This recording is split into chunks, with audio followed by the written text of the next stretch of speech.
Madame,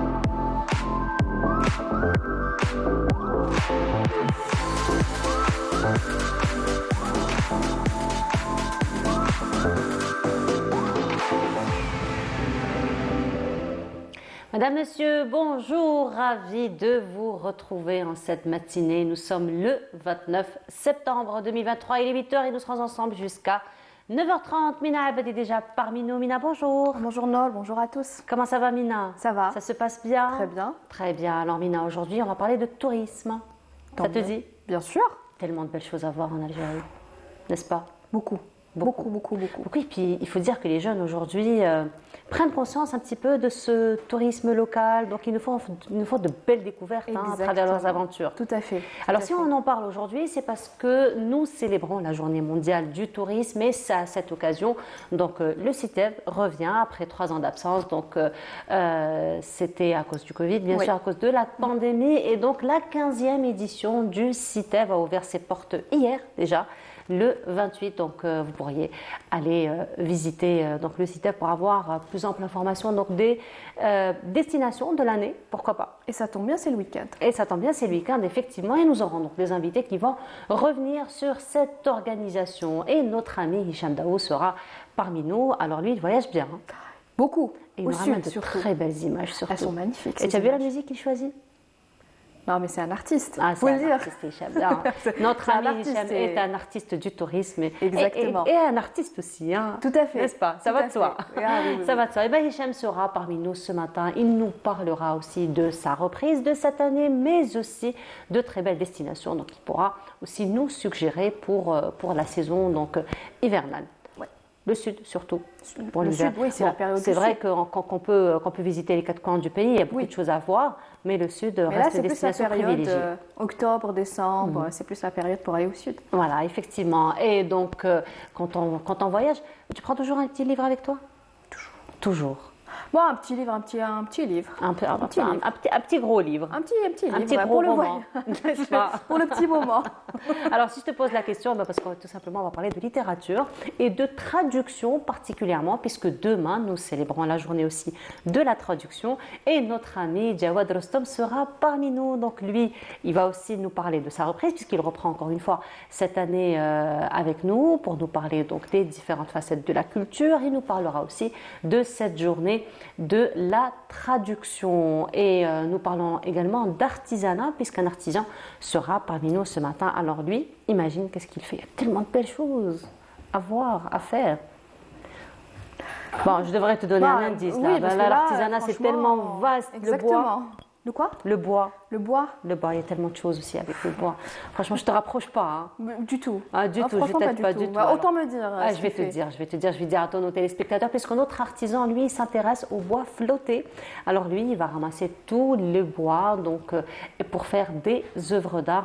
Nous verrons ensemble, donc en fin d'émission, son travail. Et comme chaque vendredi, Dr Fethi Belachnou sera parmi nous. Il va s'intéresser cette fois-ci au cœur, aux maladies du cœur. Voilà. C'est bien. Ça te fait penser à autre chose de cœur, hein? Oui, c'est bien tout ça. Hein? Oui, c'est bien tout ça. Mais bon, on devrait s'intéresser à d'autres maladies du cœur. Bah oui. Oui. Bien sûr. Bien sûr. C'est très important. On va le voir avec Dr Belachnou. Voilà pour le programme de cette matinée. Merci encore une fois à Amal Almi qui l'a programmé pour nous. Mais avant cela, tu nous donnes quelques nouvelles du ciel? Il fait bon ce matin. Il fait bon, oui. Il a fait bon ce matin, mais alors j'ai pas senti l'humidité. Hein. Non, pas beaucoup. Ça baisse, par rapport au mois de juillet, mois d'août. Finalement, tu nous ramènes de bonnes nouvelles aujourd'hui. Oui. Oui. Moi, ça dépend pour qui. Plutôt optimiste, hein, Mina. Oui. Ouais. Ce sera juste après jingle? Si tu veux. Oui, je veux bien. Si tu nous ramènes de bonnes nouvelles, je veux bien. Allez, ce sera juste après cela.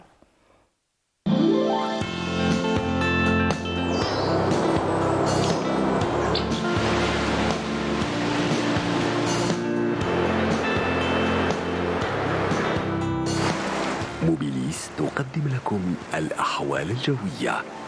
موبيليس معا نصنع المستقبل. Et voilà, donc de retour sur le plateau et Mina Abed nous dit qu'il y a baisse de température. De toute façon, on l'a bien ressenti. Hein. Mais agréable, hein, vraiment. Non, il fait bon. Non, la baisse agréable. d'humidité, pas des températures. Voilà, d'humidité. D'humidité. D'accord.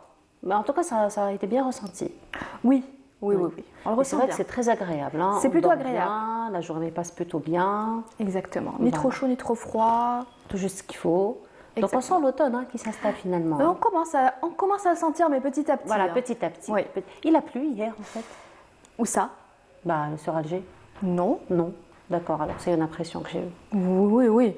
Franchement, oui. Ah, c'est une impression que j'ai eue. Ah oui, oui, oui. Parce que je me suis dit, bon, peut-être que j'ai entendu. Non, on n'a pas prévu de pluie hier. C'était les pétards alors de Mouloud. Ça devait... En même temps, entre la pluie et les pétards... Bah, je sais pas.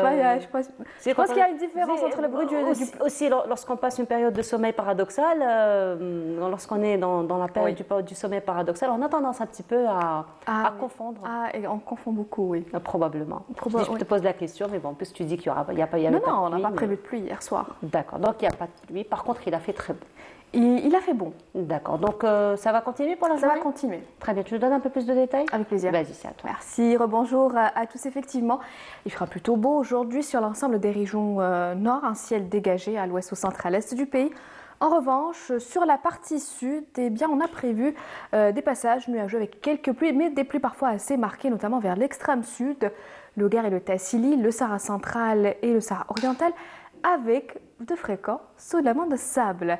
Les températures de cet après-midi, eh bien, on notera sur la moitié nord 27 degrés à Oran, 30 degrés à Alger, Tlemcen, 28 degrés à Annaba, 29 du côté de Constantine, on notera 33 degrés à Hassim Saoud, 38 degrés à Ilzi, 32 degrés à Khardaya, ainsi qu'à Béchar, 38 à Tindouf et enfin 44 degrés, ce sera la maximale pour l'extrême sud.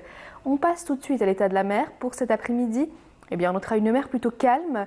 Vers les côtes est, calme un peu agitée, à l'ouest et au centre, avec des vents entre 15 et 40 km/h à l'ouest et au centre, et entre 10 et 25 km/h vers les côtes est.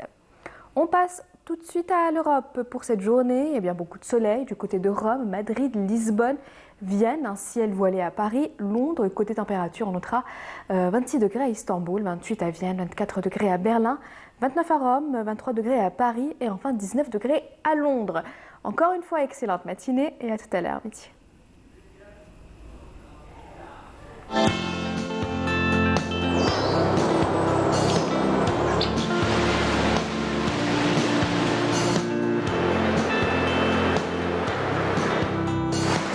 موبيليس قدمت لكم الأحوال الجوية. موبيليس معا نصنع المستقبل. Et voilà, donc finalement des températures assez élevées, hein. Mais oui, on ne le ressent pas. Mais on ne le ressent pas beaucoup. On ne le ressent pas. On le ressent pas beaucoup, non. Voilà, bah, tant mieux, encore une fois. Tant mieux, exactement. On incrimine l'humidité, encore une fois. Hein. C'est tout ça, c'est la faute de l'humidité. Tout ça, c'est la faute de l'humidité. Voilà, en tout cas, on sent quand même l'automne qui s'installe doucement et sûrement. Voilà. Non, mais tant qu'il n'y a pas le côté un petit peu lourd, c'est ça. Tout va bien. Ah bah, très bien, donc ça va continuer tout au long de la journée, le week-end probablement. Oui, de toute façon, on aura un peu plus de détails. Hein. Un peu plus de détails à midi. Journal télévisé, voilà. Du midi, je me retrouve, hein, ça va. Je retrouve mes mots. C'est le manque de caféine, je crois. Exactement. Le manque de caféine. Exactement, c'est le manque de caféine. Donc, rendez-vous après le journal télévisé du midi, après celui de 19h, demain à partir de 8h pour Bonjour d'Algérie. Avec plaisir. Merci beaucoup, Mina. Merci. Allez, à tout à l'heure et on continue. Ce sera pause musicale et on se retrouve juste après. بشرني في الحياة ناخذ عنواني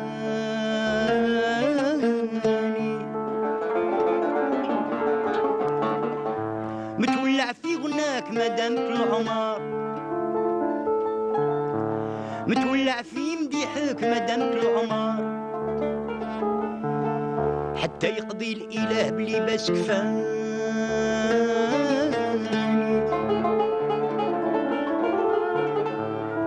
ونهاية قصدي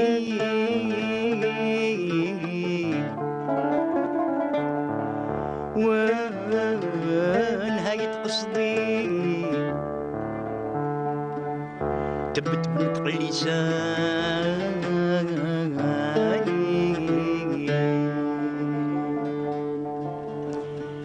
نقسم عليك ينبي الباشر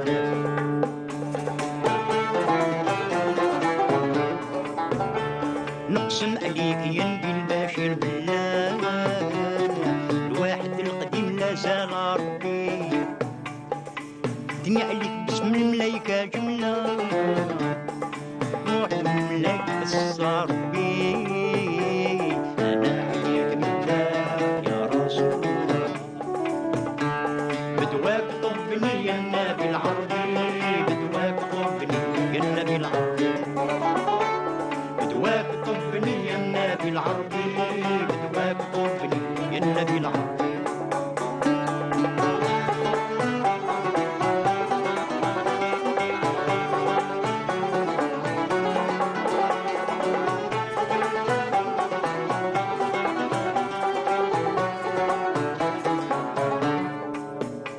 نقسم عليك بالعرش والقلم واللوح والحق والإرادة وجملة القدرة مول البساط رب الملايكة والروح سبحان من خلقني يرى ولا يرى فضله ورحمته سبق كريم مفتوح يعفو غني على العفو ما يضرى الجود والفضل وابن المولى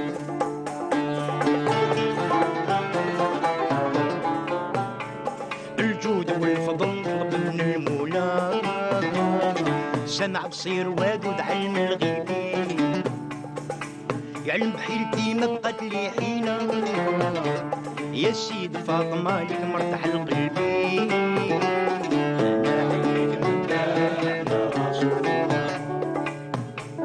بدواك طبني يا النبي العربي بدواك طبني يا النبي العربي بدواك طبني يا النبي العربي بدواك طبني يا النبي العربي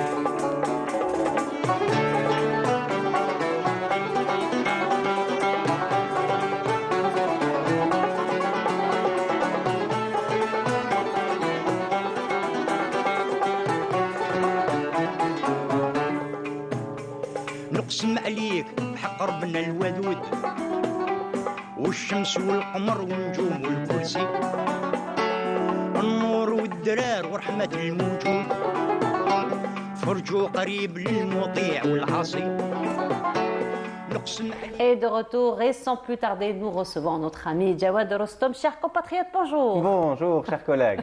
Comment ça va? Très bien, merci. Ça toi. se passe bien? À merveille. Alors, on me dit à la pastille que tu es mélomane, c'est vrai?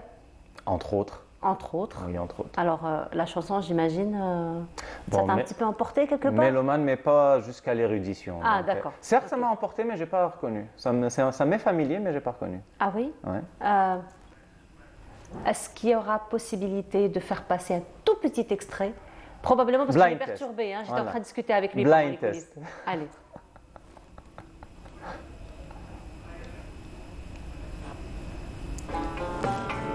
الجود والفضل ابن المولى سمع بصير وادود علم الغيبين يعلم بحيلتي ما بقات لي حينة يا سيد فاطمة لك مرتاح القلب معزوز بوحدك ربي يطول في عمره. Amin. Eh ben voilà. ربي يذكره بالخير. Voilà, oui.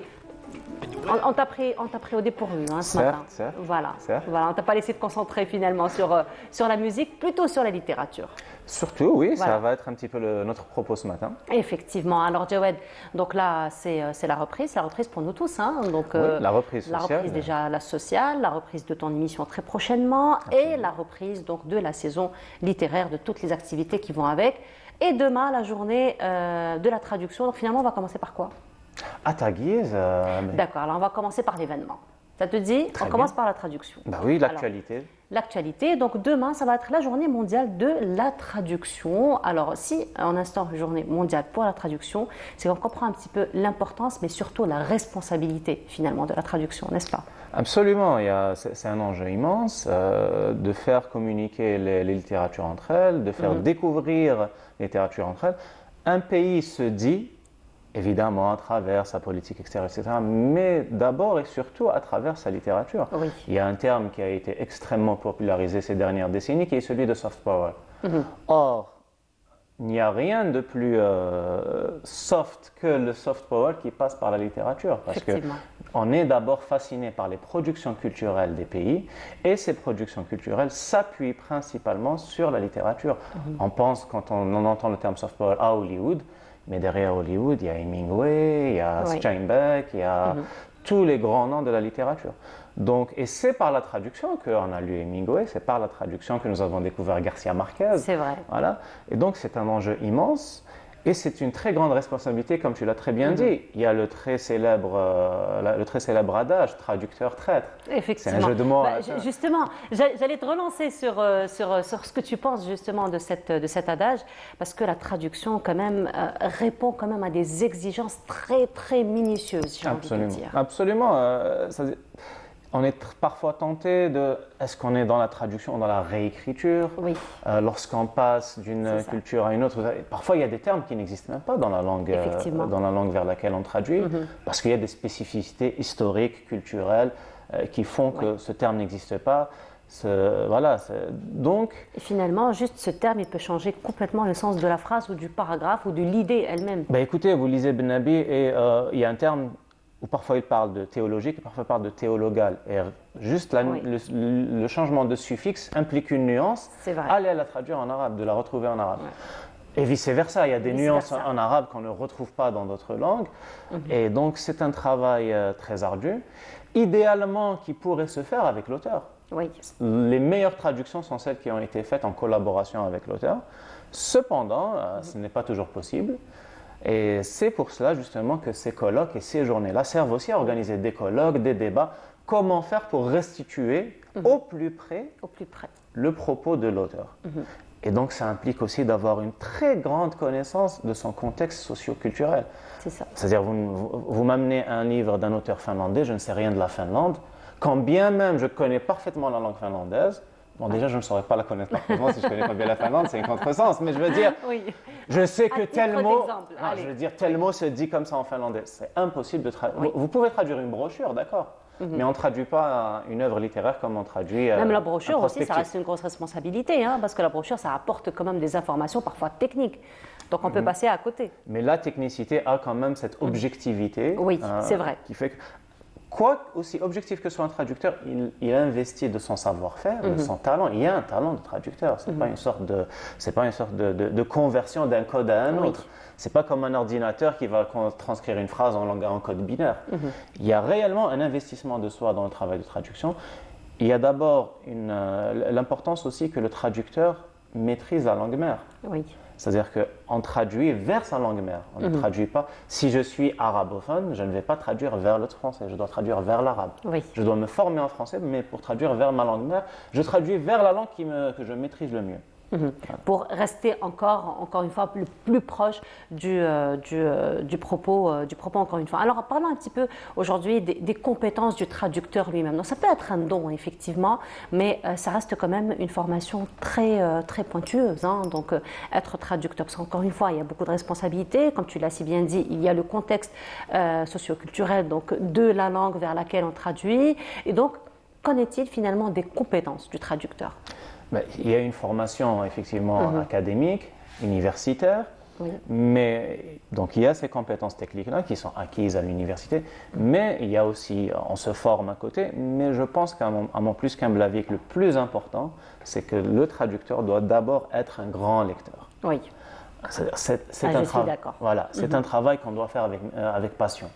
On doit d'abord être un épris de littérature. Et d'ailleurs, les meilleurs traducteurs sont d'immenses lecteurs. Et parfois, vous avez la double casquette, auteur-traducteur. Je pense par exemple en Algérie à Mohamed Sarré ou à d'autres. Oui. Donc, vous avez cette double casquette-là qui fait que des épris de littérature et qui sont habitués à ce travail avec la langue, avec déjà leur langue d'origine, avec leur propre création, parce que la langue n'est pas quelque chose d'objectif, c'est pas un matériau comme ça où on met des cases. C'est vraiment quelque chose que vous retravaillez, avec laquelle vous êtes aux prises, comment reformuler ci et ça. Donc c'est lorsqu'on est habitué à ce travail-là, que lorsqu'on est face aux matériaux étrangers, entre guillemets, qui est le texte à traduire, c'est lorsqu'on a cette habitude-là qu'on réussit le mieux justement à faire cette retranscription, cette réécriture. On dit traducteur traite parce que très souvent la traduction, qu'on le veuille ou pas, est une réécriture. Oui, c'est vrai. Voilà, il y a une métaphore, un auteur prend une métaphore. Vous prenez par exemple le célèbre incipit d'Adem d'Arabi, « J'ai 20 ans et je ne laisserai jamais dire personne que c'est le plus bel âge du monde ». Traduisez ça en restituant tout le spleen qu'il vous injecte dès le début de cette phrase. Je n'en saurais même pas. Voilà, pour dire qu'il faut d'abord aussi s'imprégner de la... Voilà. Il y a une sensibilité. Un texte doit vous toucher pour que dans la traduction, vous puissiez toucher le lecteur. Allez, je vais oser. Vas-y, répète. J'ai 20 ans عندي 20 سنة. C'est toi qui l'as dit, hein. Je traduis vers ma langue et maternelle. je ne laisserai jamais ما personne نخلي dire حتى واحد que c'est le plus bel âge du monde. ما نخلي حتى واحد يقول لي بلي هذا هو العمر le plus bel âge le plus bel âge du monde. Oui. هذا هو أجمل عمر في الدنيا في العالم. Bon, C'est déjà bon. pas mal. C'est déjà pas mal, oui. في عمري 20, ça aurait été déjà mieux parce qu'après il y a... Ah, Eh ben voilà. voilà. Donc finalement, voilà, on voit un petit peu. Parce qu'il faut aussi prendre en considération le public cible. Quand on C'est ça. traduit, évidemment, on prend en considération la sensibilité. Je suis désolée du pour les lecteur. traducteurs, hein, c'était juste un essai. Hein. Évidemment. Mais il faut aussi prendre en considération le Oui. public cible. C'est ça. Et là, il y a un dilemme. Est-ce que je privilégie l'approche de l'auteur? Est-ce que je prends en considération C'est ça. la formulation qui va toucher le lectorat que je cherche, etc. C'est une constante balance entre, justement, la fidélité scrupuleuse au texte et cette subjectivité qu'on doit investir dans Donc le finalement, travail de traduction. on est effectivement dans la réécriture. Donc repenser carrément finalement le texte tout en lui restant fidèle. C'est exactement le terme, c'est repenser. Voilà. C'est repenser. Parce que vous vous imprégnez ensuite, il y a une réalité que l'auteur a voulu peindre, une réalité esthétique, que vous appréhendez et ensuite que vous allez restituer dans une autre langue. Or, une autre langue, c'est un autre monde. Voilà. C'est une autre histoire, c'est notre développement historique. Chaque mot porte en lui une histoire et un développement historique. Voilà, donc finalement, c'est tout un art.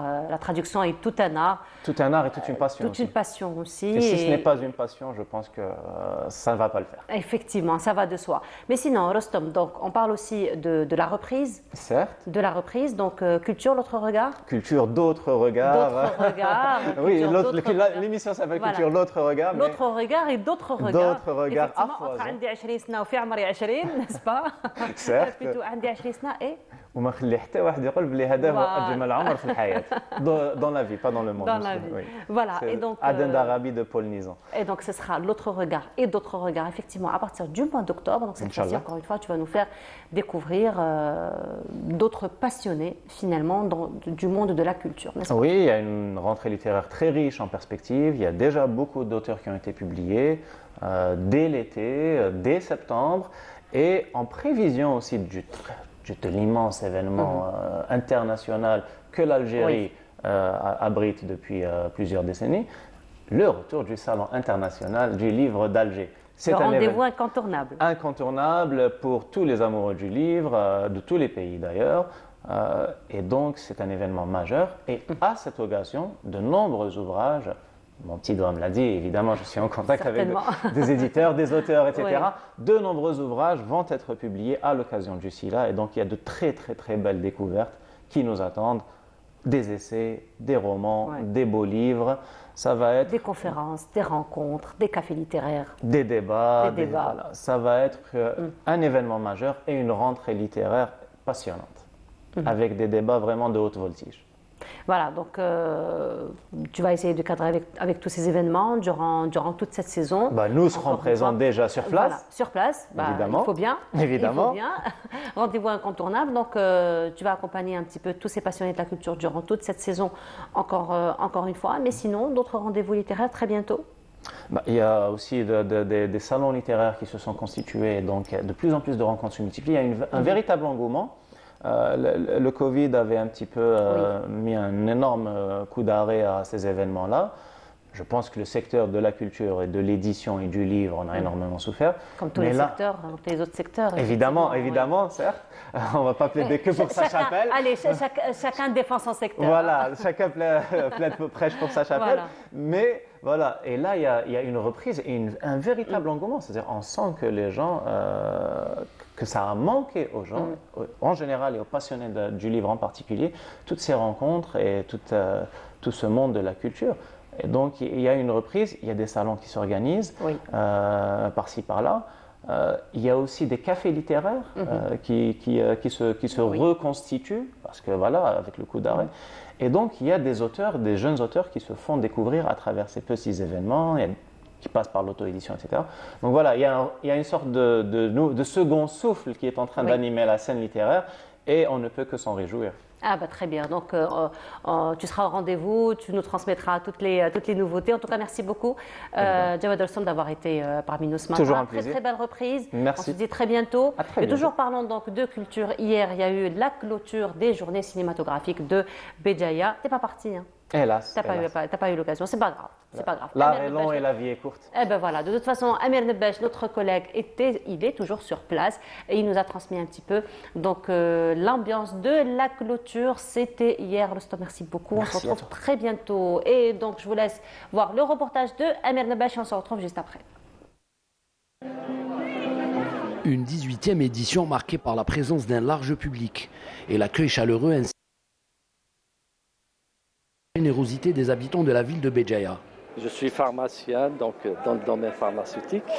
Pour être franc, j'ai pris une semaine de congé, justement, pour assister à la semaine cinématographique de Béjaïa. C'est avec plaisir que j'assiste au retour. Est-ce que ça m'a plu? C'est génial. C'est une semaine incroyable, le public est présent à toutes les séances.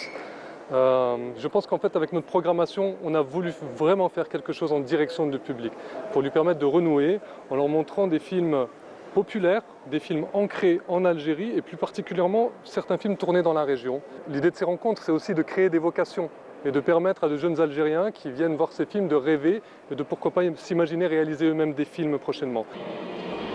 Une édition qui a proposé des films, des débats, des masterclass pour que ces journées soient une double occasion.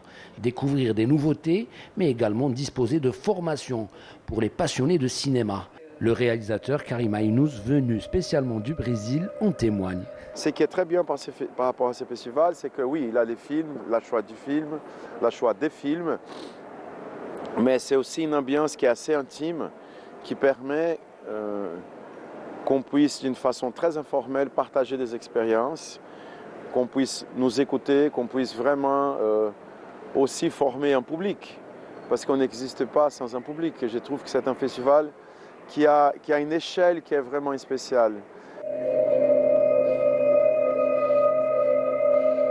Une semaine riche en connaissances, en débats, en émotions, en culture.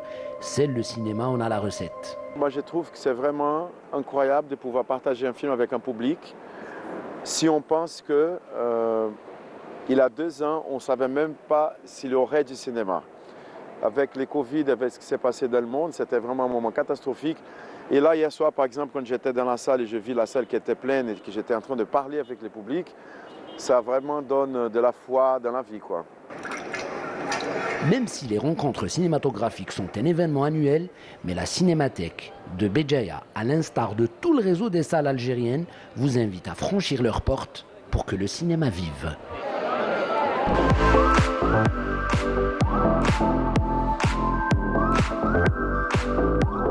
Nous aurons l'occasion de revenir sur le bilan donc du grand retour des journées cinématographiques de Béjaïa durant la semaine. Et à présent, Dr Fethi Benachnou est déjà parmi nous. Docteur, bonjour. Bonjour. Comment ça va, docteur? Ça va, Ça se passe bien? Ça Vous avez roule. passé une bonne semaine?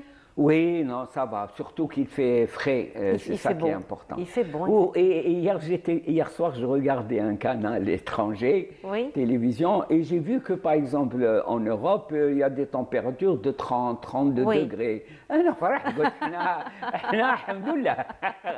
le vrai, mais c'est le vrai automne, hein, Ah, c'est oui, le truc oui, de l'automne. voilà, effectivement, l'automne qui Alors, s'installe. خليهم هما شوية يتجمروا. كيما تجمرنا حنايا في الصيف. N'est-ce pas? Chacun son tour.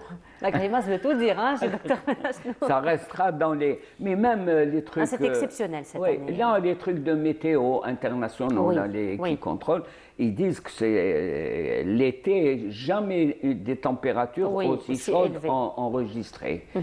Et mais Avec un attention, taux ça d'humidité a aussi un très impact important. sur la santé. Hein. Ça a Effectivement. un impact.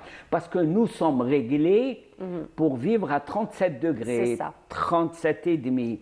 Mais dès que ça dépasse, il y a tout un chamboulement. On en parlera. On un en jour. parlera. On en parlera, ça va être... C'est très important et Oui. ça a un impact assez méchant sur le corps humain, Voilà, les fonctions du corps humain. Alors, on parlera toujours quand même des fonctions du corps humain. Aujourd'hui, on va parler d'un organe quand même très très important. On va parler du cœur. Ouais.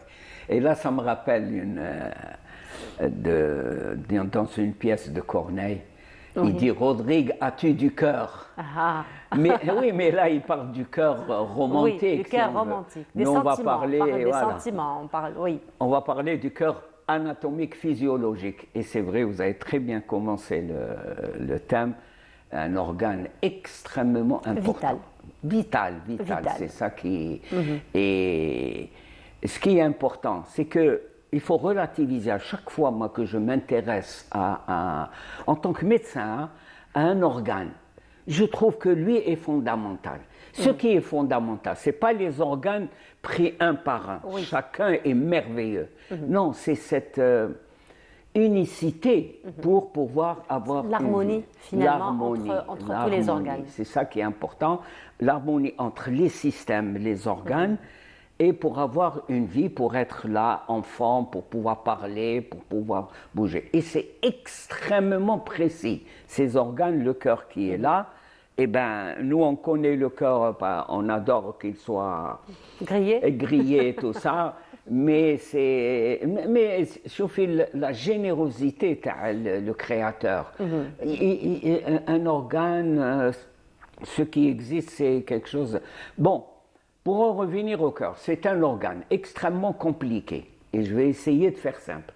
Vous avez des oreillettes, il est partagé. Des oreillettes, vous avez des ventricules, partagés par ce qu'on appelle un septum, c'est pour qu'il n'y ait pas de mélange. Et regardez, la tuyauterie, que je mettrai entre guillemets, la tuyauterie. qui sort du cœur. Et chaque artère, chaque débouché a un rôle dans le sang. C'est un rôle intime dans le sang. D'abord, c'est comprendre, le cœur est fait pour le sang, pour gérer le sang. Là, quand il nous a créés, il nous a donné 5 litres de sang, globalement, pour la femme et l'homme. C'est la même quantité. Les enfants, c'est autre chose? Les enfants, c'est autre chose. C'est au fur et à mesure qu'ils acquièrent. Et ce qui est important, c'est que le sang, à quoi il sert? Il faut se dire ça. Pourquoi on trimballe 5 litres de sang? Le sang, c'est très important et on a vu son importance lors de, je me répète là, important et importance. Accentué. Regardez l'intérieur du cœur, c'est on le découpe, on appelle ça un coupe sagittal, c'est-à-dire en plein milieu, le ventricule gauche, ventricule droit et les débouchés. On va expliquer ça. Le sang, c'est d'abord et extrêmement important et on a vu le côté vital du sang au cours du Covid. Les gens mouraient étouffés. Pourquoi? Parce qu'ils n'inspiraient pas, ils ne recevaient pas de l'oxygène, en inspirant, on a de l'oxygène, l'air que l'on a, il passe par les voies respiratoires, ensuite par les poumons, et il se déverse dans la circulation sanguine, parce qu'on a une circulation sanguine. Et là, par exemple, durant le Covid, on ne pouvait plus respirer, ce qui veut dire qu'on n'approvisionnait pas le corps, le sang en oxygène, le corps ne recevait pas de l'oxygène, qui est quelque chose de vital. Ce poil, si on l'arrache brutalement, il y a une goutte de sang qui sort. Effectivement. Et ce qui est important, le plus important, c'est vital pour son approvisionnement en sang et en oxygène et en sucre, parce que le sang véhicule beaucoup d'éléments. Le plus important étant l'oxygène. Et il y a également le sucre. Les cellules du cerveau ne doivent pas manquer en un clin d'œil en manque d'oxygène et de glucose. Donc vous voyez, si le sang n'arrive pas, et on a un réseau de conduits sanguins, conduits dans le sens plus large de sanguin. Et c'est là où on a les AVC, on va en parler. Et tout ça est géré par le cœur. Le cœur, c'est très simple, c'est une pompe. Il reçoit du sang aéré, oxygéné, et il le déverse. Il l'envoie dans la circulation sanguine, de l'orteil jusqu'aux petits cheveux. Ensuite, quand on respire, Quand on a une activité, c'est très important. Le corps produit je ne dirais pas des déchets, des résidus. C'est comme un véhicule. Et il roule, il y a l'essence, mais il dégage des gaz. Nous, ce qu'on dégage également, le travail et la respiration, ça n'est pas uniquement inspirer, c'est-à-dire aspirer, mais c'est également rejeter, expirer. On rejette le gaz carbonique d'une façon globale, l'oxyde de carbone, et en arabe courant, on dit le mer'oub, on produit le mer'oub. Ça, il faut dire dans toutes les langues. Mer'oub, on va en parler, hein, d'ailleurs très prochainement avec l'arrivée de l'hiver. Voilà, le mer'oub. Et le mer'oub, on dégage du mer'oub. Ça, c'est important. Une petite question pour les auditeurs et auditrices. Depuis des milliards d'années, je crois que l'être humain existe et il respire. Millions d'années. Des millions. Des millions. Moi, je vais plus loin. Et des millions d'années, on inspire de l'oxygène et on rejette du gaz carbonique. Depuis ces millions d'années, comment se fait-il que l'oxygène ne soit pas épuisé?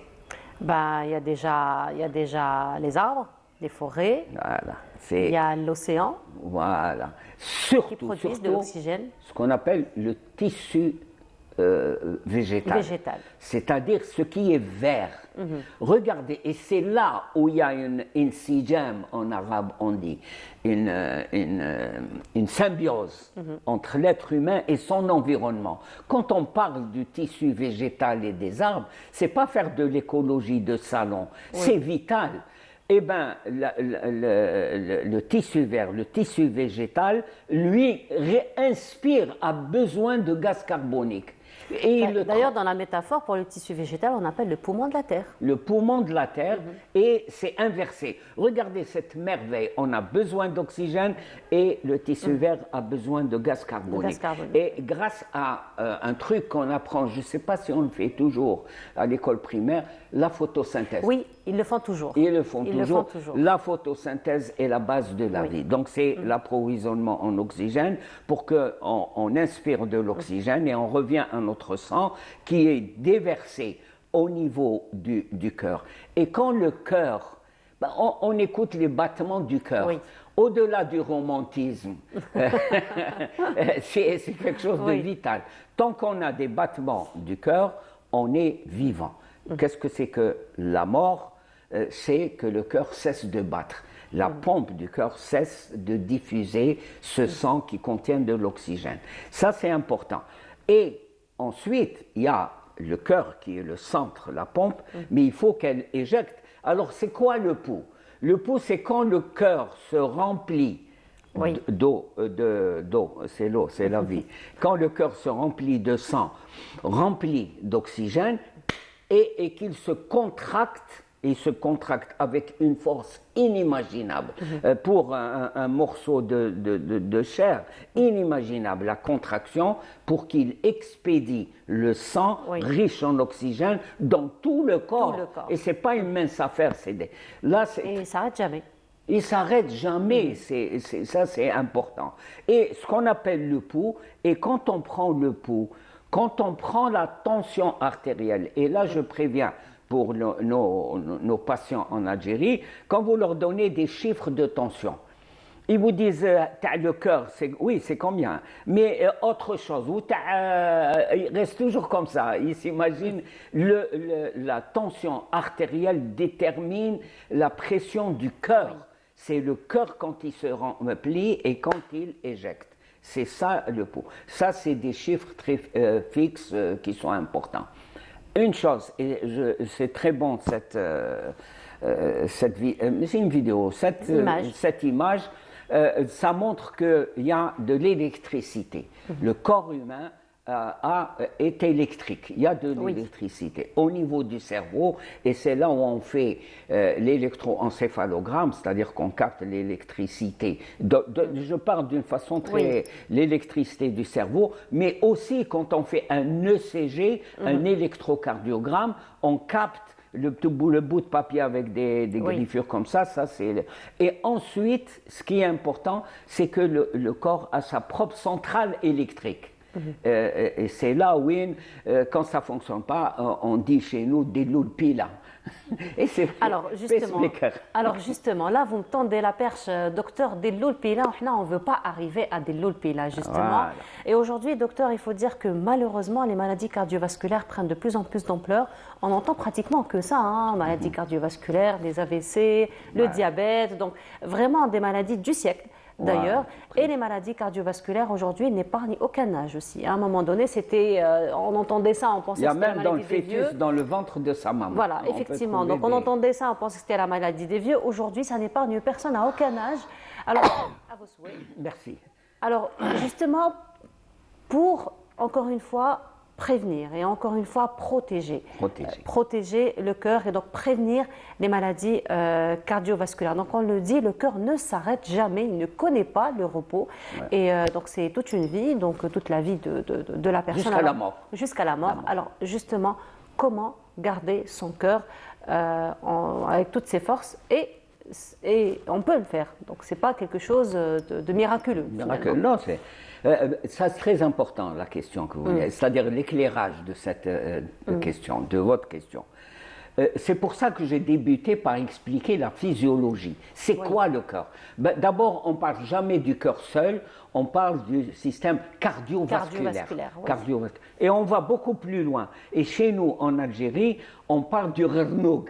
On associe le cœur avec les poumons. Oui. C'est le rnoug, ça veut dire l'ensemble cœur-poumon. Oui. Donc c'est très lié, vous voyez, que le système cardiovasculaire. Comment éviter? Ça c'est très important. C'est une pompe. C'est comme dans un véhicule, une pompe à huile ou une pompe. Il faut qu'il n'y ait aucun obstacle qui la dégrade. D'abord, il faut qu'elle soit bien construite, bien usinée. Le cœur, c'est pas un morceau de viande comme ça. C'est le myocarde. C'est un muscle. C'est ce que vous nous avez expliqué au début de la rubrique. Là, c'est un muscle. C'est un muscle très important. Il faut qu'il soit équilibré. Par exemple, si on a une hypertension artérielle, et pourquoi j'attaque tout de suite l'hypertension artérielle, 90% des hypertensions artérielles sont essentielles. En médecine, quand on dit que quelque chose est essentiel, ça veut dire qu'on ne connaît pas la cause. Le reste, ça. Alors, vous voyez qu'un muscle, il est fonction de l'alimentation, il est fonction de l'activité physique. Ça, c'est très important. Et il est fonction du suivi. Il faut qu'il y ait un équilibrage dans le fonctionnement du cœur. Par exemple, très souvent, pourquoi la tension artérielle est dangereuse? Elle développe le ventricule gauche. Pourquoi je parlais des ventricules droits? Chaque partie du cœur a une fonction et elle peut retentir. Ensuite, à l'intérieur du cœur, il y a des valves. Ces valves doivent être souples. Je vais expliquer, elles sont très souvent touchées. Quand on parle d'une angine bactérienne, pas virale, bactérienne, on répète, c'est comme ça, quand on parle de la laine fétide, ça c'est bactérienne, c'est des microbes. Et au miracle, moi je dis miracle, les bactéries de l'angine sont friandes des valves du cœur. Donc qu'est-ce qu'elles font? Elles le bouffent. Vous n'avez pas une étanchéité. Donc ça, c'est dans le cas où l'angine n'est pas traitée. Bien sûr, traité et suivi. Traité, c'est pas prendre de l'amoxicilline pendant 8 jours au non, elle est suivie. Il faut voir, parce que ces microbes, dans le sens, moi j'appelle microbes comme on les appelle, est-ce qu'ils ne sont pas toujours là? Est-ce qu'elles ne sont pas? Très souvent, beaucoup de maladies cardiaques sont dues à une angine bactérienne mal suivie, mal prise en charge.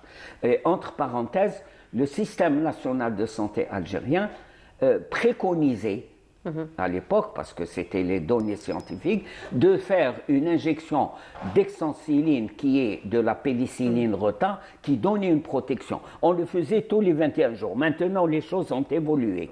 Mais on a pensé à ça. Et pourquoi les valves sont importantes? Et les valves sont étanches. elles sont étanches. Si elles sont atteintes, elles deviennent malléables, si on veut, et il y a un mélange. Vous voyez, c'est tout un... C'est très complexe, docteur. On dit très que complexe, c'est très complexe. important. Finalement, c'est lié à plusieurs causes à la fois. Donc là, on a parlé du suivi. On reviendra probablement très prochainement sur cette question parce que ça reste quand même très important. Et on n'a pas parlé du sel parce que j'ai essayé de contracter. J'ai donné les grosses lignes. Voilà, mais de toute façon, on aura l'occasion d'y revenir, parce que ça reste quand même très important. Chaque partie de ce qu'on voit sur cette image a un rôle à jouer et il peut retentir sur la santé globale du corps. Voilà, en tout cas, merci beaucoup, docteur, encore une fois, de nous avoir expliqué ce magnifique système. Merveilleux. Encore une fois, merci Merveilleuse beaucoup. pompe. Merveilleuse pompe, effectivement, qui ne s'arrête jamais. D'ailleurs, jusqu'à mon cœur bat pour toi. Alors, il y a Amel qui nous dit, si on est en bonne santé, on peut voyager. Oui, mais on peut voyager. C'est lié à l'âge aussi. C'est lié à l'âge, oui. Mais bon, il y a aussi... Au poids, tout ça va de soi, voilà. Ça va de soi. La bonne santé, finalement, c'est un tout. Docteur, on se retrouve vendredi prochain. Inch'Allah. Alors, on parlait j'ai résumé là, j'ai essayé de toute façon, on reviendra à la question avec un peu plus de détails. Merci beaucoup, docteur. Donc, Amel Almi, voilà, nous parler de voyage, de bonne santé. Si on parle de voyage, c'est pas parce que tout simplement, le CITEV, donc le Salon international du tourisme, a ouvert ses portes hier. Nous allons en parler dans un petit moment. Mais avant cela, Naïma Hawish nous parle de tourisme et surtout l'importance d'investir et d'ouvrir des maisons d'hôtes dans ce reportage. On se retrouve juste après. Houssine reçoit ses hôtes dans sa maison comme des amis. Pourtant, il les rencontre pour la première fois. Un brin de causette s'impose, une tape sur l'épaule et le tour est joué. Les touristes sont sous le charme.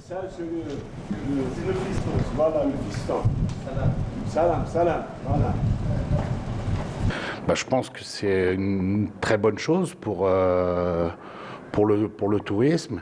Et puis une maison d'hôtes, pour moi, ce qui est intéressant pour une maison d'hôtes, c'est déjà de rencontrer vraiment des locaux, d'avoir un échange sur la culture. Très contente d'avoir sauté le pas et d'avoir préparé ce voyage pour ma famille. On se rend compte que l'Algérie, c'est vraiment c'est un pays rempli de richesses et on a aussi fait de superbes rencontres ici. En plus de ces belles rencontres humaines, la formule de maison d'hôtes séduit de plus en plus. Ça va, on a reçu beaucoup d'étrangers aussi. Les étrangers qui viennent, ils ne viennent pas d'un seul coup, mais ils viennent 3, 4, 5, 6, et ainsi de suite. Durant l'année ? Durant toute l'année. Non, on a exception en fait au juillet et août. Mais à partir de septembre, ça reprend. Et pour justement créer une dynamique dans la région et pallier le manque d'infrastructures d'accueil, les autorités locales ont pensé à développer le créneau de maisons d'hôtes. Qui donne l'occasion aux propriétaires de logements de faire des gîtes d'étape ou bien des structures d'accueil.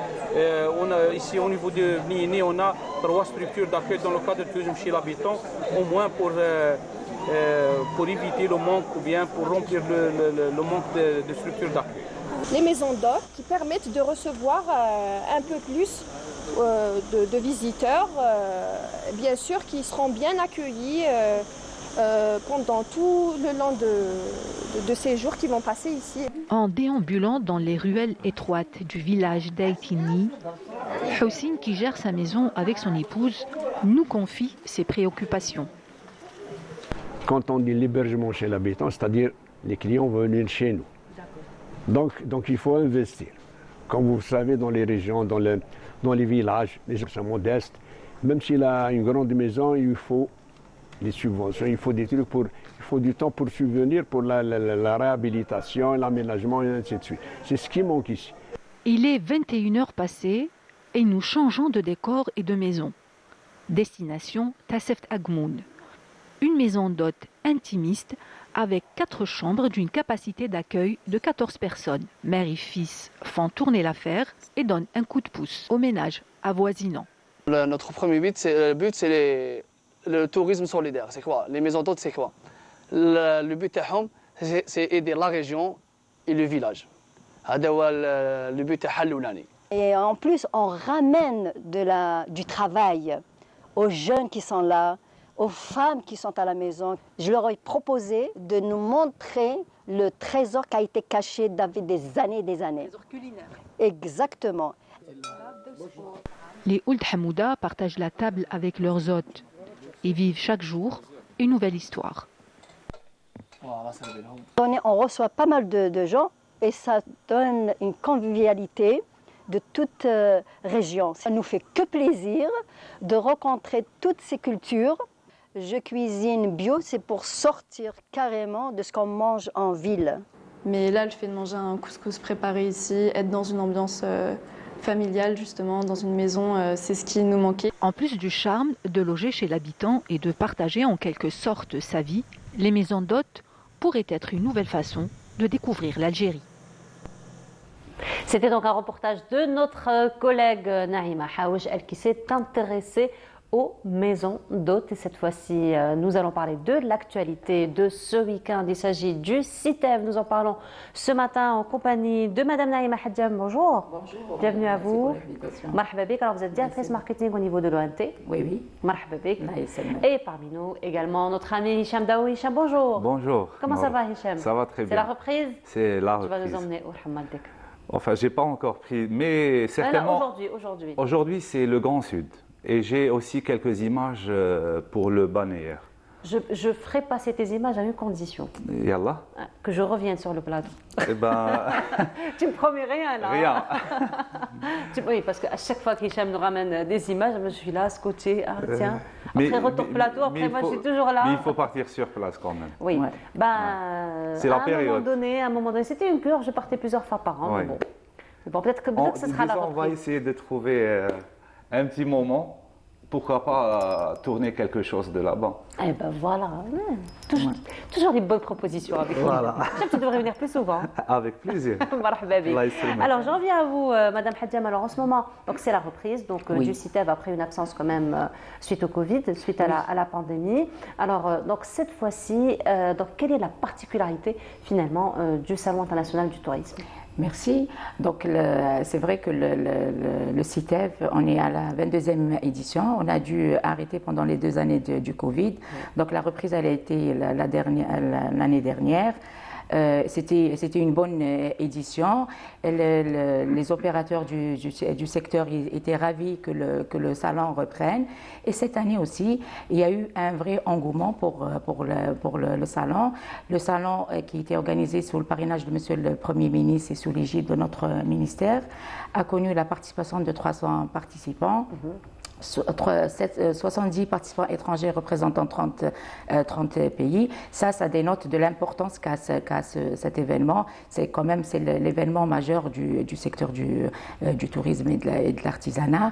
Et donc c'est un événement très important. C'est un carrefour pour les professionnels du secteur. Ça permet de nouer des contacts, de découvrir les nouveautés, de présenter de nouvelles offres. Et c'est ça la particularité de ce salon pour nos opérateurs. C'est vraiment un carrefour qui leur permet de savoir ce qui se passe sur le secteur. Cette année aussi, il y aura beaucoup d'activités qui sont organisées en marge de ce salon, des activités, que ce soit de l'animation artistique, que ce soit des conférences.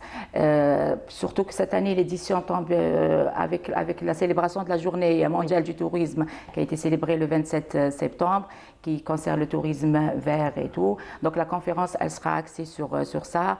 On va parler du Green Invest.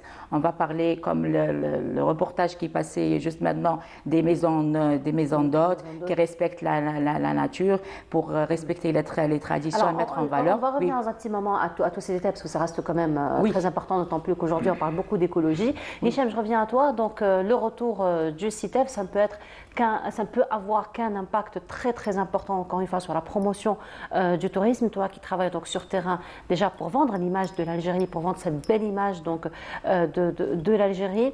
Donc sur le plan médiatique, sur le plan journalistique, donc comment on peut finalement encore une fois profiter de ce salon pour promouvoir encore plus la destination Algérie? Justement, comme hier j'ai eu l'occasion d'aller faire un tour, j'étais agréablement surpris de trouver plusieurs institutions médiatiques sur place, plusieurs journalistes, des influenceurs, ceux qui représentent l'engouement de cet événement cette année. Et ce qui est intéressant aussi, c'est l'espace donné aux nouvelles startups. C'est-à-dire des jeunes qui ont bénéficié des espaces pour promouvoir. Parce qu'il faut savoir que c'est un domaine économique par excellence. C'est-à-dire qu'il y a une place pour les investisseurs qui ont des fonds, qui ont de l'argent, mais en parallèle, il y avait de l'espace pour les jeunes, c'est-à-dire les jeunes entrepreneurs qui n'ont pas encore des moyens grandioses, mais ils ont des idées. Ce qui était très intéressant, ils étaient aussi accompagnés par des médias. D'ailleurs, hier, même dans le sujet présenté au journal télévisé, il y avait des intervenants jeunes, ce qui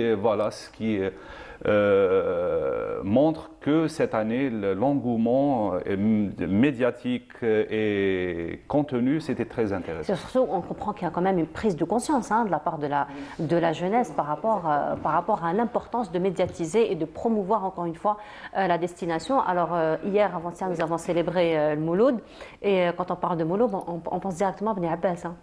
Oui, on pense à Bni Abbas, on pense à Timimoun, on pense aussi à Méliana, on pense à Cherchel, ce qui montre la diversité des fêtes locales. Effectivement, alors si on parle de ça, c'est parce que tout simplement notre collègue de la rédaction nous a ramené un très très beau reportage, de très belles images sur la célébration de Mawlid Nabawi Sharif, qui reste aussi une destination, donc même si c'est une célébration religieuse, ça draine aussi beaucoup de touristes, effectivement. Donc je vous laisse voir ce reportage et on se retrouve juste après. Célébrée chaque année et depuis des siècles, la commémoration de la naissance du prophète Mohammed, que le salut soit sur lui, est observée avec enthousiasme dans la région de Bni Abbas. Des milliers de personnes prennent part à cette célébration devenue l'une des fêtes religieuses les plus attendues par les populations de la Saoura et des autres régions du pays. La célébration du Mawlid Nabawi est très importante pour les musulmans du monde entier. L'objectif est de montrer un profond respect, une affection envers le prophète et de promouvoir les valeurs de l'islam. Le soir, tous les visiteurs et les habitants de Bni Abbas se retrouvent ici à Al-Masriya. La fête du Mawlid Nabawi est également un moment important pour renforcer les liens communautaires et les relations sociales. C'est la première fois que je visite Bni Abbas. J'aime bien l'ambiance qui y règne. Nous avons un très beau pays. Nous avons parcouru plusieurs centaines de kilomètres pour assister aux festivités du Mouloud dans cette très belle région. Je suis venue avec ma famille pour passer le Mouloud à Bni Abbas. L'organisation est impeccable. Nous sommes venus fêter le Mouloud dans cette belle région. L'ambiance est vraiment unique. C'est une occasion de découvrir et de connaître les us et coutumes du Grand Sud. Cette cérémonie traditionnelle et séculaire se veut un spectacle haut en couleurs où des centaines de troupes de Shab al-Baroud issues des différentes régions et localités du sud-ouest du pays se donnent la réplique dans une ambiance de musique et de danse traditionnelle.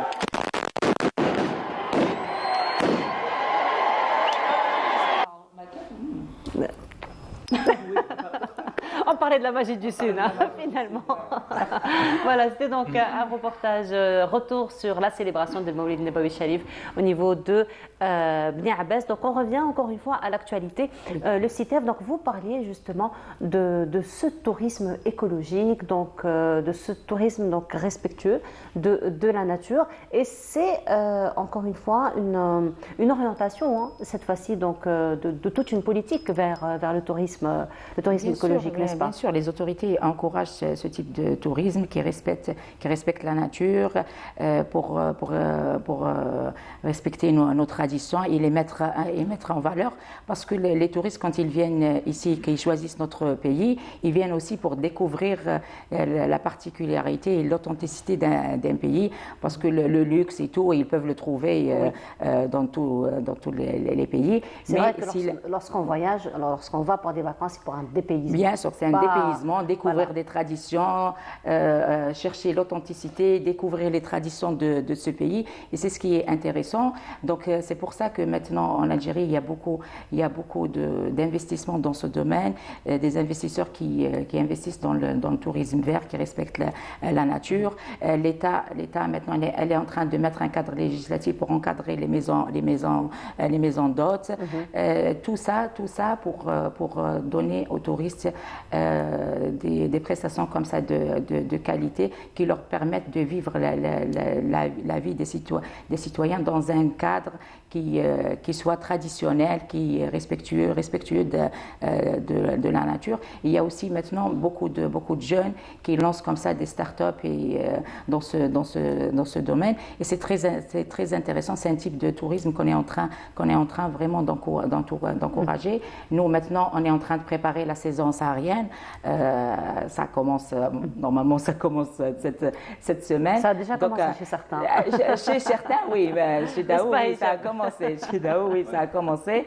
Donc, il y a tout un programme qui est établi pour ça, parce que le tourisme saharien, ça reste quand même un type de tourisme qui est très prisé, très demandé. Et on parlait justement du dépaysement qu'on trouve là-bas. On parlait surtout de la thérapie. Avec la site, et même thérapie, avec tous les sites magnifiques qu'on a au niveau que ce soit de Tassili Najer ou au niveau de Tamal Rasset, Timimoun, qu'on a vu la célébration du Sboa Timimoun. Donc, alors justement, là, on parlait de ce tourisme écologique, mais ce tourisme responsable aussi, Hicham. Donc, on voit un peu à travers ton travail que tu partages avec nous, donc à travers Canal Algérie, qu'il n'y a pas que finalement la promotion destination Algérie, mais il y a aussi toute cette sensibilisation et à l'importance finalement de la protection de l'environnement, de la protection des sites de là où on va, du respect finalement du site de là où on va, n'est-ce pas? Exactement, effectivement, parce qu'il faut dire que notre force de frappe dans l'avenir, c'est justement ce type de tourisme, c'est-à-dire le tourisme vert. Et quand on dit le tourisme vert, il faut parler des infrastructures d'accueil qui vont avec l'environnement. Donc, on ne peut pas construire des gratte-ciel dans le sud. Et justement, les experts du tourisme trouvent en Algérie terrain vierge et fertile pour ce genre de tourisme, c'est-à-dire construire des maisons d'hôtes qui vont avec la nature locale. Si on part à Timimoun, on trouve des maisons d'hôtes qui se marient avec la nature, avec les palmeraies, avec les dunes de sable. À Djanet, c'est le tourisme de bivouac. Quoique, il y a des gîtes ou des éribas sur place. À Bini Abbas, pareil. À Ghardaya, c'est la ville touristique par excellence parce que ce tourisme durable, d'ailleurs même la ville de Tefilet a été classée plusieurs fois comme étant une ville écologique. Donc ça a été prouvé sur le terrain que ce genre de tourisme, ce genre d'infrastructure a réussi dans l'accueil des touristes qui viennent pour chercher l'authenticité et surtout le tourisme durable de ce 21e siècle, c'est un tourisme qui va avec l'expérience humaine. Et l'Algérie, ça veut dire cette absence sur la carte touristique mondiale dans le 20e siècle a permis à notre pays d'exister aujourd'hui dans un autre tourisme, c'est-à-dire un tourisme alternatif, un tourisme durable et un tourisme d'expérience. C'est-à-dire l'Algérien ne sont pas dans une action purement commerciale, c'est-à-dire l'accueil et maître des lieux. C'est d'abord une expérience humaine, effectivement, Hicham. Alors, tu nous l'as promis, tout à l'heure, tu vas nous emmener en voyage à travers de très très belles images. Alors, on va aller voir le premier extrait. On est en train de les voir. Ah, d'accord. Oui. Ouais. Et là, on est où? Là, nous sommes dans le Tassili Najer. Nous sommes presque dans le site de Terrargart, connu chez le grand public par le site de la vache qui pleure. Ah oui, la vache qui pleure. Voilà. Oui. La fameuse gravure rupestre. La fameuse, l'une des plus belles gravures au monde. Pourquoi? Parce que la technique utilisée dans cette gravure n'est pas comme les autres. C'est-à-dire les artistes on polit la roche pour faire ressortir la gravure. Et c'est du génie, hein, c'est du pour génie. Pourquoi? Parce que les artistes, il y a 6000 ans, les Algériens ont su exprimer le changement climatique de l'époque. Parce qu'on passe de l'époque de la savane africaine à l'époque aride du désert. Donc ça existe dans ce lieu-là et on voit les points d'eau. Ça veut dire des fois, comme Janet, c'est une zone où il y a des rivières, des oueds et tout. Et on dit la vache qui pleure. Pourquoi elle pleure? Parce que quand cet animal vit la sécheresse, il dégage sorte de larmes. D'où l'appellation la vache qui pleure. Donc vous voyez, tu vois le génie de l'artiste il y a 6000 ans. Et on dit dans un livre de Malika Hachid, le Tassili des Hadjer, 50 siècles avant les pyramides. Le titre explique tout. Il parle de lui-même, finalement. Il parle de lui-même. Je reviens à vous, Madame Hadjam. Alors, le salon, donc le CITEF, c'est aussi la promotion donc, des différentes destinations d'Algérie, un petit peu, encore une fois, l'encouragement du tourisme vert et du tourisme écologique, mais aussi la promotion de l'artisanat. Alors aujourd'hui, il faut dire qu'il y a eu beaucoup de facilitations pour l'octroi, par exemple, des cartes artisans, pour l'encouragement des artisans et surtout la promotion de l'artisanat algérien, d'autant plus qu'il y a une grosse diversité en Algérie, n'est-ce pas? Bien sûr, on ne peut pas dissocier le tourisme de l'artisanat, c'est un maillon très important dans la chaîne, parce que les touristes, quand ils viennent ici, il faut leur offrir, c'est des objets qu'ils cherchent dans l'authenticité et tout, pour les trucs de souvenirs et tout. Donc l'artisanat, c'est un maillon très important. Même maintenant, nous, au niveau des différentes infrastructures hôtelières, dans toutes les infrastructures, on essaye de mettre un coin artisanat pour faire découvrir l'art et le savoir-faire de nos artisans. Et au niveau du salon, bien sûr, il y a une partie qui est attribuée dédiée à nos artisans dans les différents métiers d'artisanat qui sont présents, qui présentent leurs produits, que ce soit pour présentation ou même pour la vente.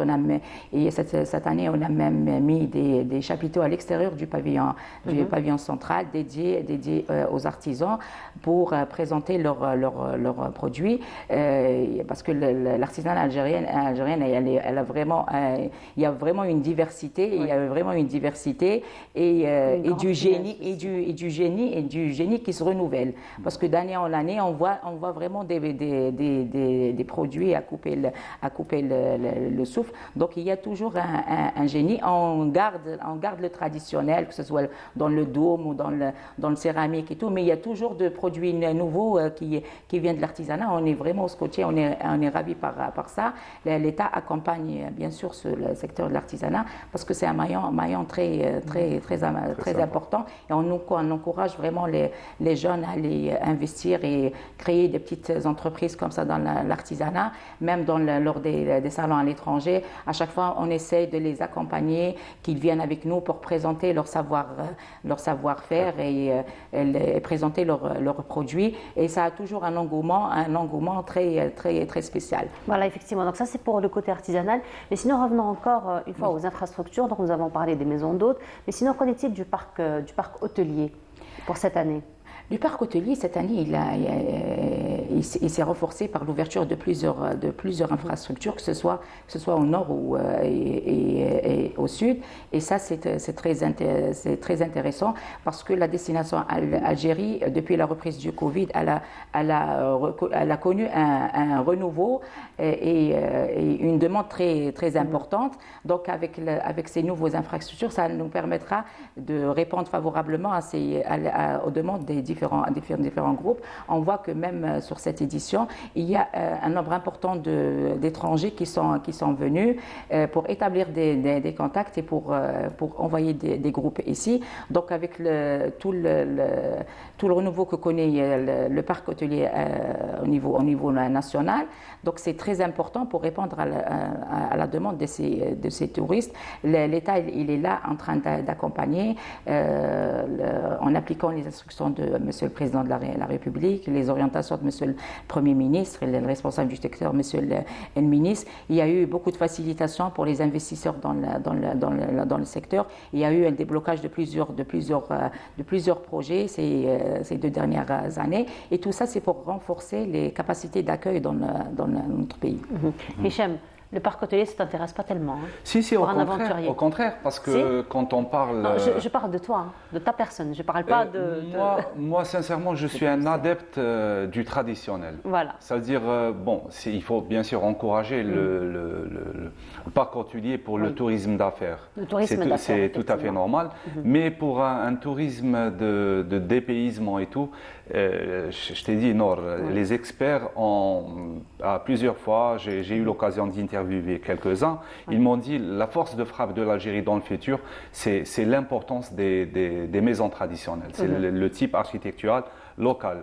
Et les gens viennent pour l'authenticité. C'est vrai que le tourisme d'affaires a sa place automatiquement. Quand on parle des grandes villes, ou par exemple, si les gens, surtout actuellement, il y a un autre mode de tourisme, c'est-à-dire il y a des entreprises qui vont vers le sud pour leur team building, c'est-à-dire ils font des conférences dans des sites touristiques. Ça, c'est la nouveauté en Algérie, c'est-à-dire l'entreprise actuellement encourage le voyage de dépaysement avec le voyage professionnel. Allier travail avec découverte. Chose très importante et c'est quelque chose d'extraordinaire. Donc pour satisfaire ce genre de tourisme, il faut bien sûr avoir quelques infrastructures dans les lieux naturels touristiques qui vont avec ce besoin-là, mais en parallèle, notre force de frappe, c'est les maisons d'hôtes, c'est les infrastructures d'accueil traditionnelles qui vont avec le tourisme vert, encourager tout ce qui est énergie solaire, encourager par exemple tout ce qui est mode traditionnel et bien sûr tout ça marche avec l'environnement qui offre des potentialités extraordinaires. Alors justement, Hicham, là tu me parles de l'environnement, donc d'une manière générale tu me tends la perche par rapport à une autre formule très très intéressante en Algérie qui existe quand même depuis quelques années et qui offre d'ailleurs une richesse humaine, j'ai envie de dire, et une expérience humaine très importante, c'est la formule de l'accueil chez l'habitant. L'accueil chez l'habitant qui reste quand même une formule très très importante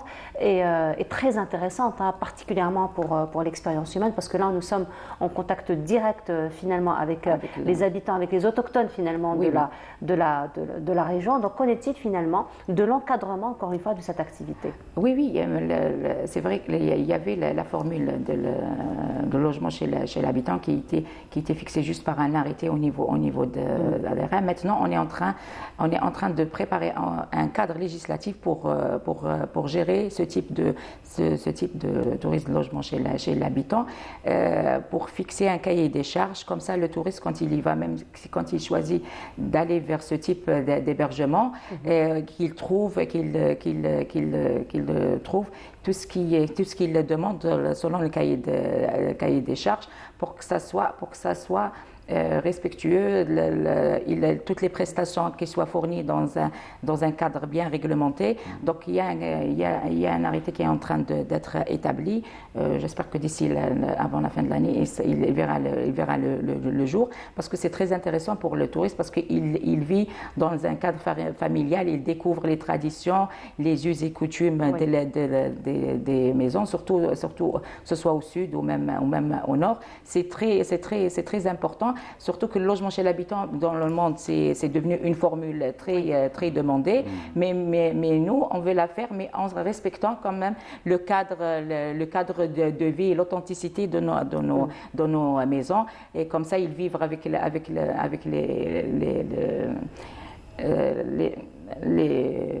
ceux qui proposent ce type de logement, avec des prestations qui respectent nos traditions. Effectivement. Alors le CITEF donc va se prolonger jusqu'au 1er octobre, Inch'Allah.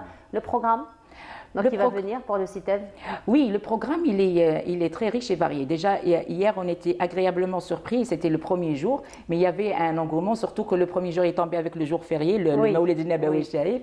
Donc il y avait un très bon engouement. Dès l'ouverture des portes, il y avait plein de monde, que ce soit des opérateurs ou du grand public, les visiteurs.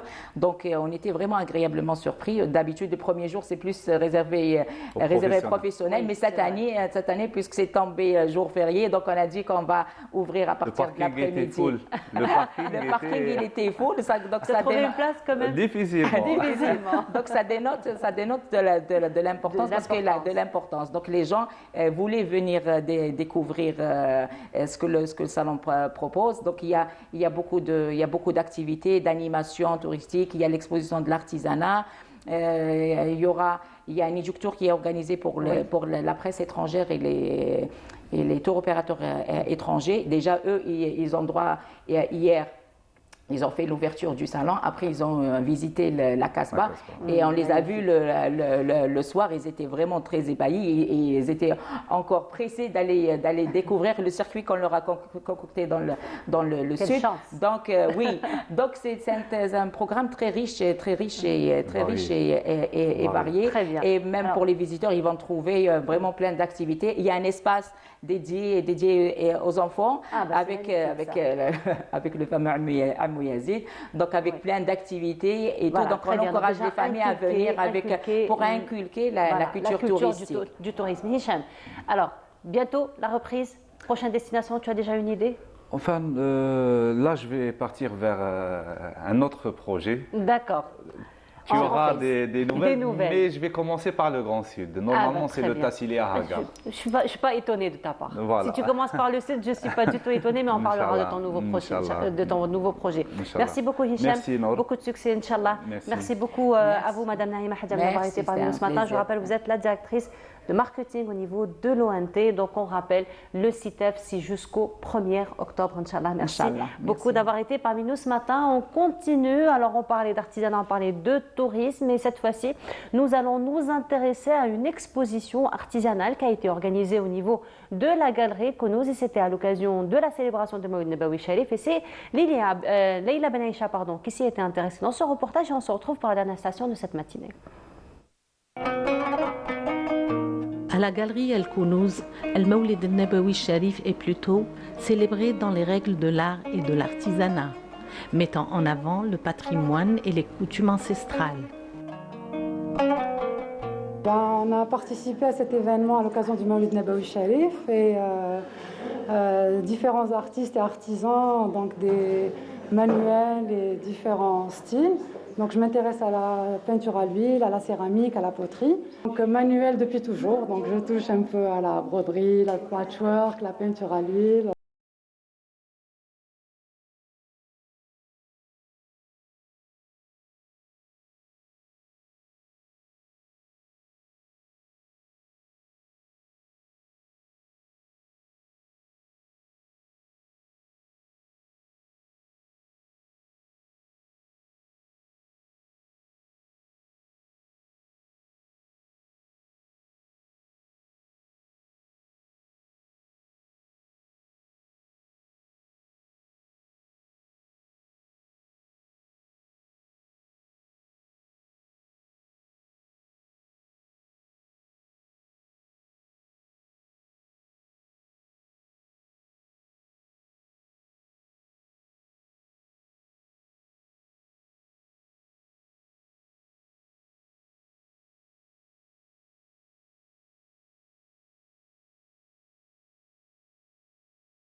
Pour le Mawlid Nabawi Sharif, c'est-à-dire عندهم des coutumes pas très, c'est-à-dire culinaires. Ils font par exemple la tamina, ils font les makrout, ils font le khfaf, ils font généralement هذاك الخشخاش تاعنا احنا نديروه في العاصمه beaucoup plus. On fait aussi العاصمه on fait le طمينه تاعنا qui est connu. Les côtés de l'est ils font le Bsissa et d'autres.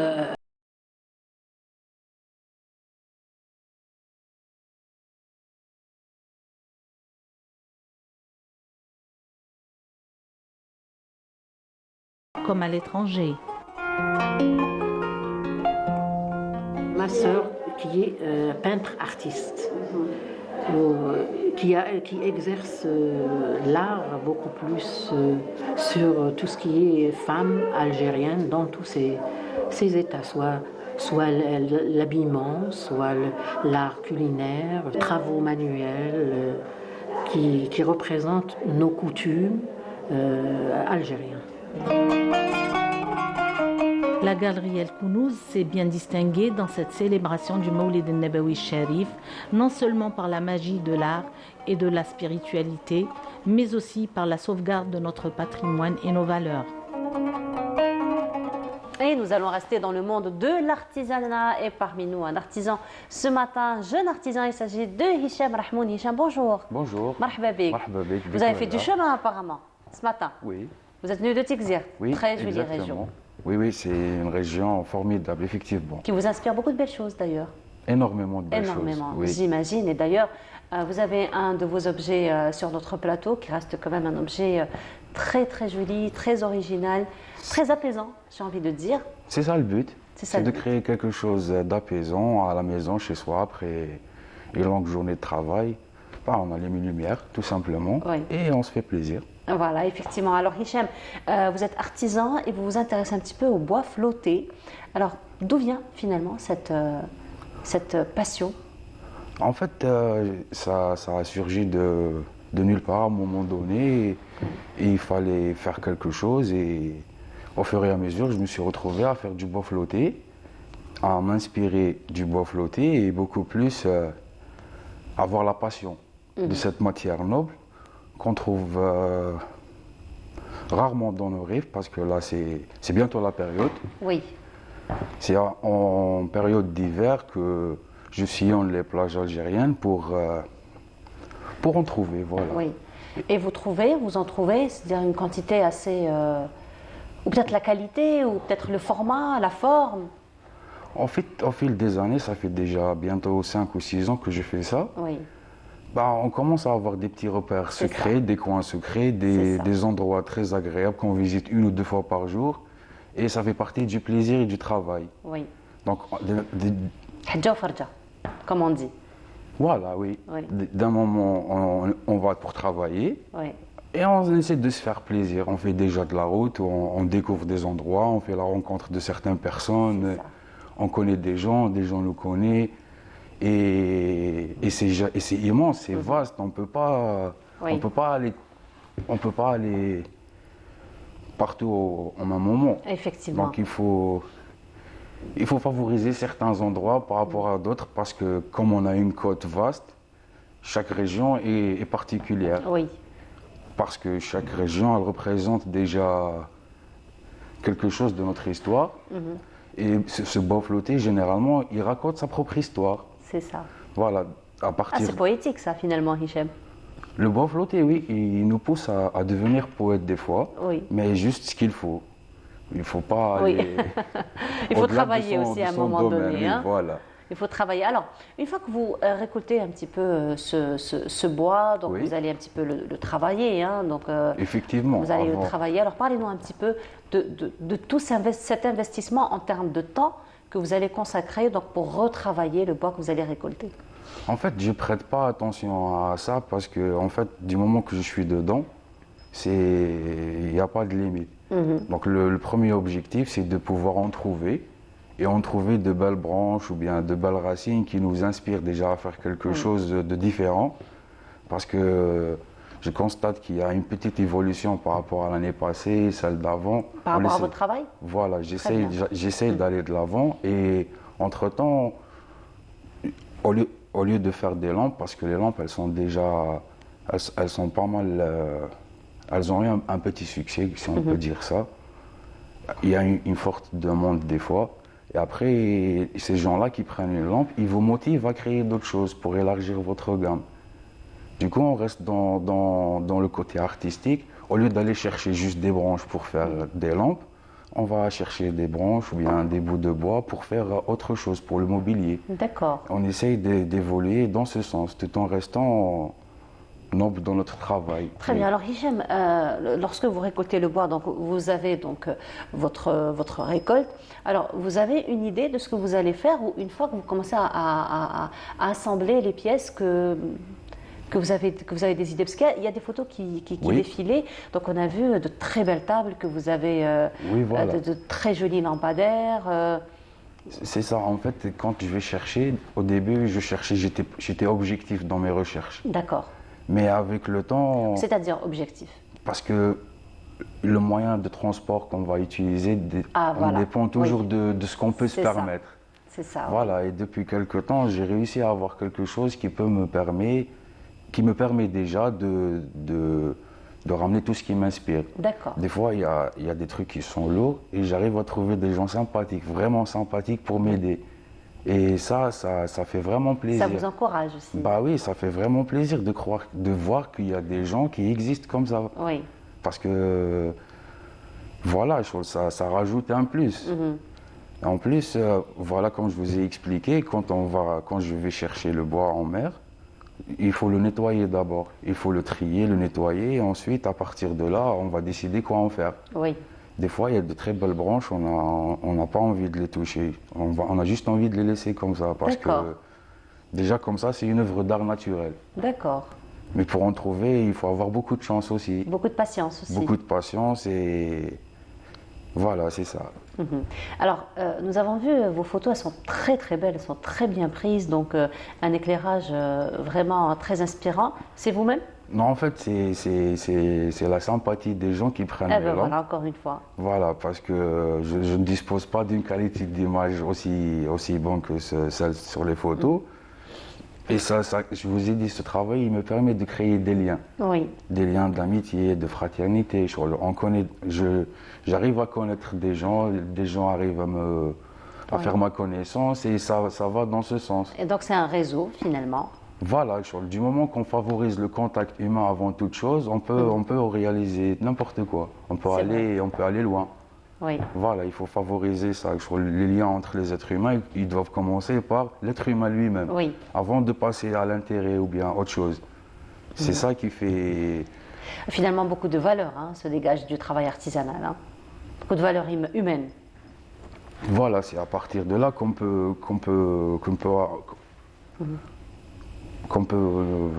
Évoluer, effectivement. Évoluer Alors, il y a dans de ce très sens. très belles photos qui défilent, Hichem, que vous nous avez ramenées par rapport à votre travail. Donc, finalement, la créativité n'a pas de limite, j'ai envie de dire. Donc là, nous avons une très très belle glace, un très beau miroir que vous avez travaillé. Oui. Donc, finalement, il y a beaucoup d'harmonie, j'ai envie. Donc, c'est beaucoup Voilà. d'essais avant d'arriver Oui, effectivement. à avoir... parce que là, il y a beaucoup d'harmonie, donc il y a beaucoup de pièces.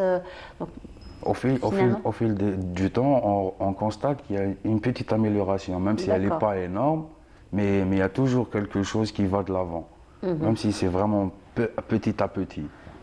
Comme on dit, petit à petit, l'oiseau fait son Oui, c'est nid. ça. C'est ça, en fait, il faut aller vraiment... Chaque pièce doit être à sa place. oui. Pour formuler des fois des puzzles, ou bien... Donc c'est beaucoup de travail finalement, c'est beaucoup d'essais.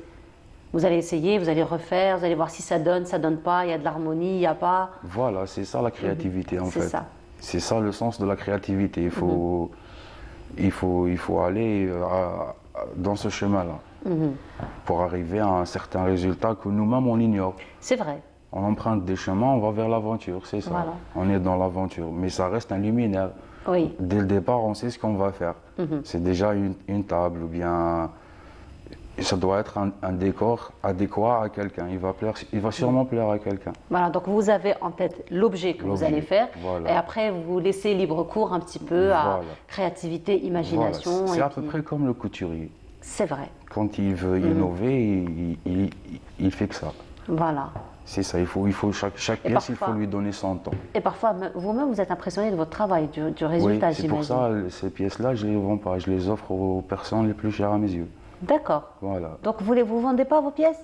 Pas toutes. Pas toutes. Mais il y a certaines pièces Il y a certaines. qui vont vraiment. Donc, voilà, donc de la finalement, valeur. elles sont tellement chères à votre cœur qu'elles n'ont pas de prix. Non, en fait, des fois, finalement. quand on crée une pièce, on imagine déjà quelqu'un qui va la prendre. D'accord. Surtout, c'est un membre, je sais pas, un membre de la famille. Oui, très proche comme ça, Voilà, qui vous très, est très cher. proche, voilà. Et des fois, même quand on va faire les expositions, ensemble, il y a une personne qui cherchait à dire la chose. Oui.